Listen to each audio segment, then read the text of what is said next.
and welcome once again to the Financial Goddess channel. I am Margaret Milutinovic, and today we're going to talk about some business lessons. So I have been in the accounting and finance industry for over 20 years, and I've managed a number of businesses. I've sat on senior executive roles for multinational companies, and I thought what I might do with you guys as my viewers is to start sharing with you some of the lessons that I have learned over the years. So let's get started today. I will start with my lesson number one, and it is to learn the business skills required for you to actually run a business.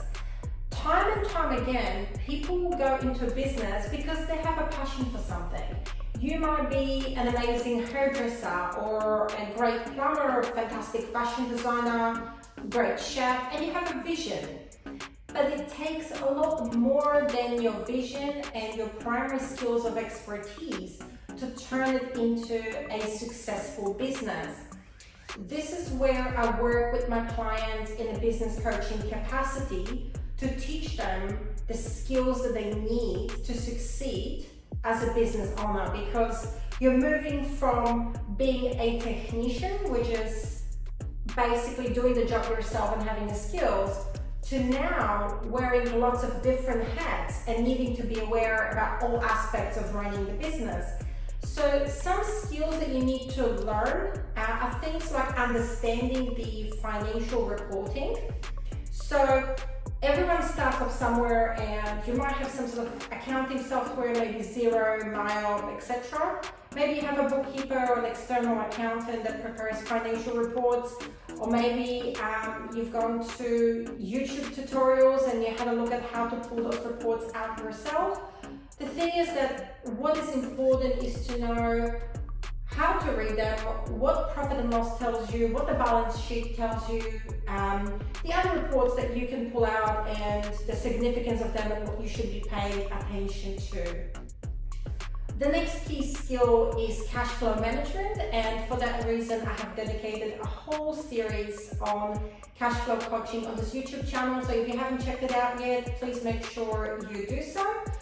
The other thing you need to know is, of course, how to hire good people. At some stage, your business is going to grow to a size where you're no longer a sole trader or an individual, and you need to start hiring people. People can make or break your business.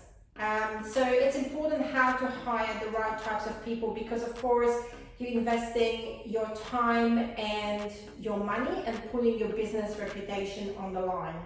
And good employees can help you grow your business, whereas the bad ones can cause you quite a bit of a headache and bring your business down. The next thing you need to know, of course, is who to hire first. As your business grows, there is a lot of people that you need on your team to fill in the skills shortage gap that you personally might have. So it's important to think about who you need to hire first. As a general rule of thumb, I would say to outsource the tasks that you absolutely hate doing and that are the most time consuming. The other alternative is, if you can automate those tasks, as we can with the technology, then you can move on to hiring people for your key roles in skills where you might not be great at. So for example, you might be an amazing plumber but not so good at being a salesperson or at networking. So getting somebody into your business that will help you to grow it and to go out there on your behalf and attend all those business networking events and spread the positive word might be the way for you to go. It will be different for everyone, depending on your industry and your personal skills and preferences. That will be your go-to. The next thing that you need to understand when you become a business owner, the next skill, is the employment laws. Whilst you're not required to be an expert at business laws, you need to understand that there are requirements when it comes to the minimum pay, the pay condition, how many hours a day the person can work, how often they need a break, what happens if the person is an apprenticeship or a trainee in your business, what happens if the person is under the age of 18, under the age of 16, and in some jurisdictions, and for some of my viewers overseas, especially in America, what happens if they're under the age of 21, which technically they're still considered a minor. There are special provisions around child labor laws, and they greatly differ between countries.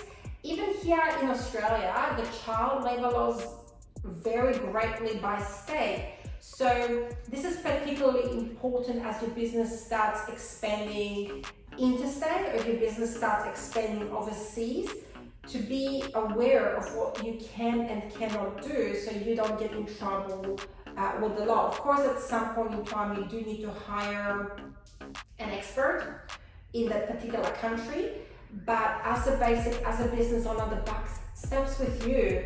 And so you need to have some sort of understanding. And in some cases, when I sat down with some of my clients, they've pulled out from a region because when they looked at the employment laws in that country, the working conditions, the minimum rates of pay, and then they looked at the potential revenue that they could bring from that market and the demand in that market, the cost versus benefit, the risk versus profitability just wasn't stacking up. And so they made the ultimate decision that that's not the right area to go into. So for those reasons, it's important when you're learning the skills as a business owner, that you understand that it's not just what you want, it's not just what the person might be willing or agreeing with you to do. There are protection laws in place that you need to be mindful and ensure that that's in your employment contract. Which brings me to a completely separate point, to always make sure, even if it's not required by law, that all your employment conditions are set out in writing, because it will prevent you headaches down the path. Moving on with the other business skills that you will need to learn as a successful business owner is around networking. For most of us, it's a very difficult skill. There's people that are introverts and people that are extroverts. And the extroverts do really well in the social situations. However, not all extroverts know what to say and how to act in business networks. It might be very easy for you to walk into a room full of people when you're not doing the salesy pitch and do very well. On the other hand, when you walk into, say, a business chamber of commerce event or BNI or any other organization, that's very different.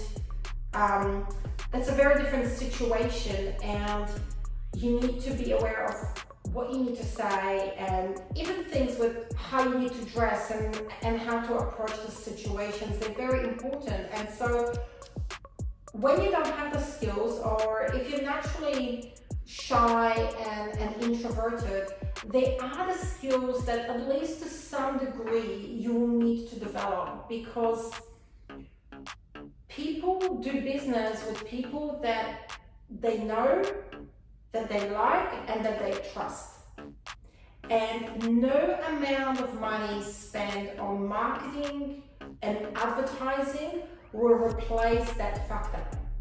Especially now, as we're progressing through the society, there's so many more fraudsters and so many more scammers and so many wannabes out there that people tend to trust the brands and the individuals, the professionals that they build those relationships with. It's not just you've got an online profile where there's so many scammers and it's so easy to create one, but to get to know you as a real person, what are you like as a human being, and then deciding whether they like you. And that can only be achieved by building those relationships. And in business, just like in life, relationships are so very, very important, and they take time, and learning networking skills does take time. But if you're serious about your business, and perhaps you're in the early stages and you're thinking, geez, I've done the radio advertising, I've done the online advertising, I've done the Google AdSense or whatever, I'm getting the traffic, but I'm not getting genuine inquiries, or I've given up my business cards, or I've put flyers in the mailbox. Whatever it is that you've done for your business, that key element of networking, of going out there and building real relationships with real people in your community, cannot be substituted. And so it is a key thing for you to learn, because time and time again, the best return on investment that you will get is through networking.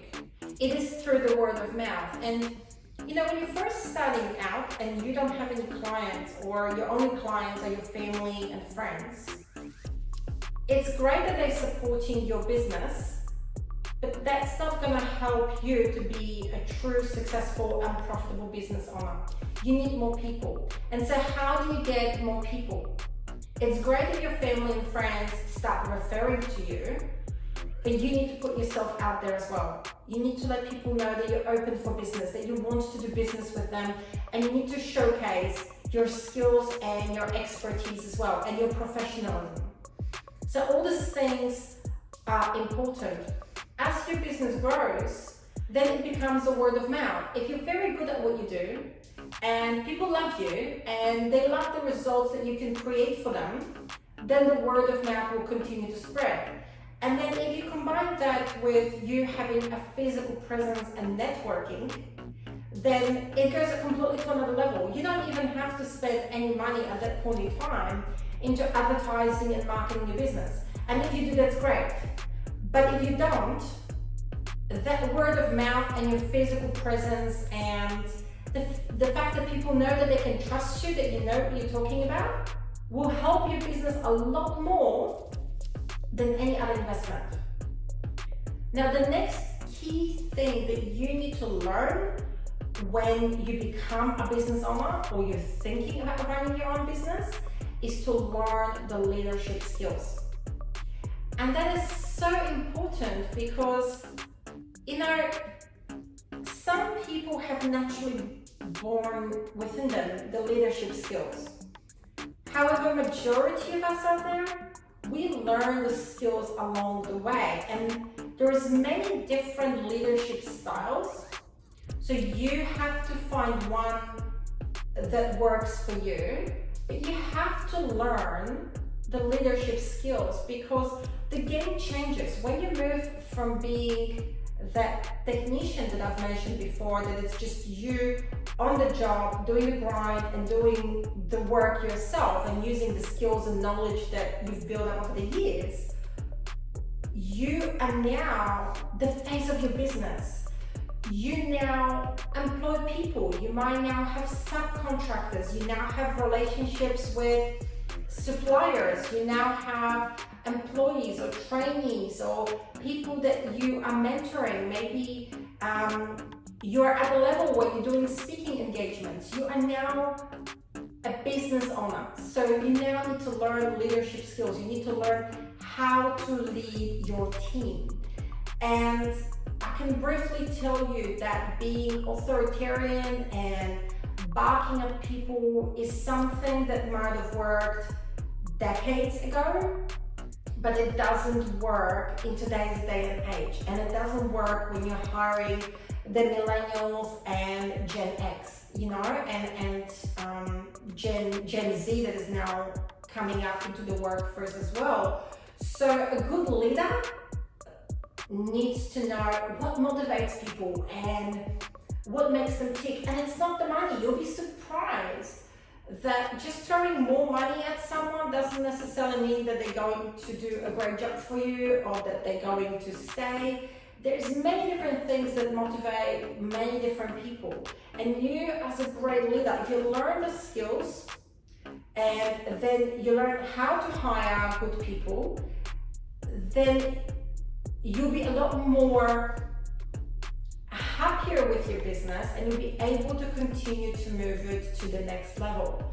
In fact, I'm going to do a complete separate series just on the leadership skills. So there we go. So that is your first business lesson, and that is about learning the business skills required to run the business. So just to recap, you need to learn how to understand and read the financial reports. You need to understand about the cash flow management and become really, really good at it. And I have whole cash flow coaching series on this channel if you're interested.